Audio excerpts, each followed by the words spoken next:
Welcome to part 3 of our video blog on how to deal with our emotional response to the Omicron threat. In part 1, we shared how valuable it is if we can allow ourselves to feel our emotions, name them, accept them, and share them with a trusted other.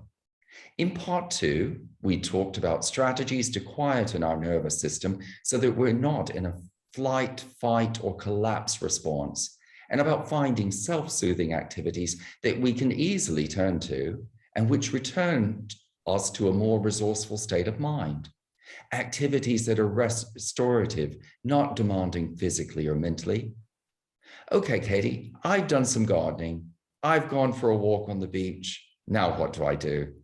Well, James, the first step is to check whether we really are in a calmer and restored place, one where both our bodies and minds are more rested.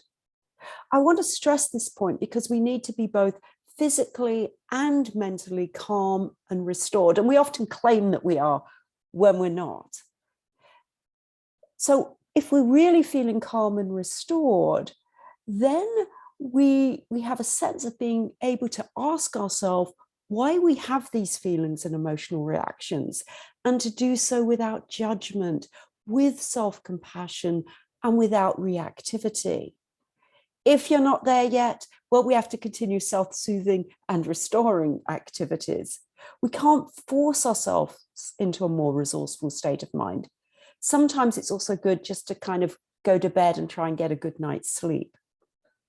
Now, if we're truly feeling calm and restored, the second step is to sit down with the issue, in this case, the Omicron variant.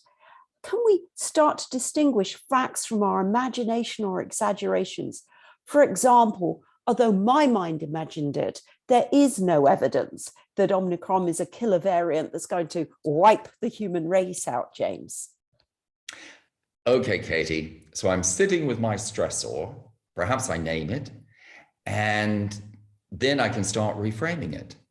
I ask myself, is there another way of looking at it? For example, if our son Andrew can't join us in Spain for Christmas, perhaps there's a new opportunity in his life. After all, it's just one day in the year, and Christmas will come again next year and every year. And once I begin to reframe it as an opportunity and not a threat, then I'm freeing my imagination up to start looking at new possibilities. Perhaps Andrew could have Christmas with friends who are in the same situation. Perhaps they could do a wine tasting together or go and spend some hours serving Christmas dinner to the homeless. Perhaps my wife and I could meet friends who have no family around and would otherwise be alone for Christmas. Perhaps with friends, we could do something different, such as a Christmas picnic on the beach. So, James, what you're saying is once we're calmer and restored, we can sit more objectively with the issues, reframe the situation, and then new choices open up. If we feel less threatened by Omicron, if we start to accept, at least for the near future, that we may not be able to jump on a plane, I was hoping to visit you in Spain and do some filming for Katie and James in Pamplona when you're teaching there.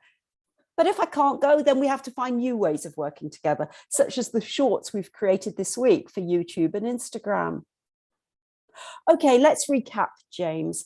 We know it isn't easy to confront the fact of a new threatening COVID variant, especially when we're all fatigued and we've been thinking we were getting to the other side of the pandemic. Many of us are feeling scared, burned out, stressed and fatigued, and our mental and physical health is affected. But our emotional response is in our own hands, isn't it, James? Yes, Katie, it is. And it's freeing to know this. And there are concrete things we can do. In part 1, we shared how valuable it is if we can allow ourselves to feel our emotions, name them, accept them, and share them with a trusted other. In part 2, we talked about strategies to quieten our nerves so that we're not in a flight, fight, or collapse response, and about finding self-soothing and restoring activities that we can easily turn to and which return us to a more resourceful state of mind.